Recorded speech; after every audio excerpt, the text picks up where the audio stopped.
आज तक आपने यही सुना था कि गीता जी का ज्ञान कृष्ण जी ने बोला है, और अगर हम ये कहें कि यह ज्ञान कृष्ण जी ने नहीं बोला है तो आपके सामने एक प्रश्न चिन्ह खड़ा हो जाएगा कि ऐसा क्यों है, और साथ ही साथ आपके जानने की उत्सुकता भी होगी।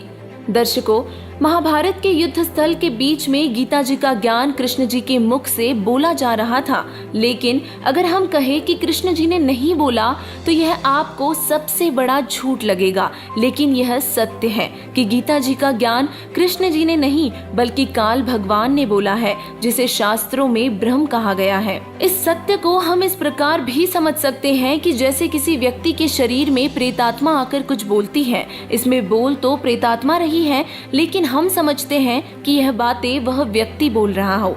दर्शकों, हमने सुना था और यह सत्य भी है कि कृष्ण जी ने शस्त्र न उठाने की प्रतिज्ञा की थी, लेकिन फिर भी कृष्ण जी ने रथ का पहिया उठाकर कौरवों की लाखों सेना का नाश कर दिया था। ऐसा क्यों? अब केवल इतनी सी बातों से हम सत्य स्वीकार नहीं कर सकते जब तक इसका पक्का प्रमाण नहीं मिल जाता।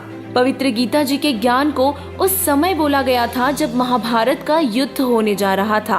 अर्जुन ने युद्ध करने से इनकार कर दिया था क्योंकि दो परिवारों कौरवों तथा पांडवों का संपत्ति वितरण पर विवाद था, और कौरवों ने पांडवों को आधा राज्य भी देने से मना कर दिया था। दोनों पक्षों का बीच बचाव करने के लिए प्रभु श्री कृष्ण जी 3 बार शांति दूत बनकर गए, परंतु दोनों ही पक्ष अपनी अपनी जिद पर अटल थे।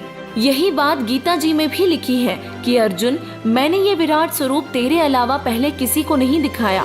और यह विचार करने वाला विषय है कि कृष्ण जी अगर गीता ज्ञान बोलते तो यह नहीं कहते कि तेरे अलावा पहले किसी को भी नहीं बताया है, क्योंकि कौरवों की सभा में कृष्ण जी अपना विराट रूप दिखा चुके थे।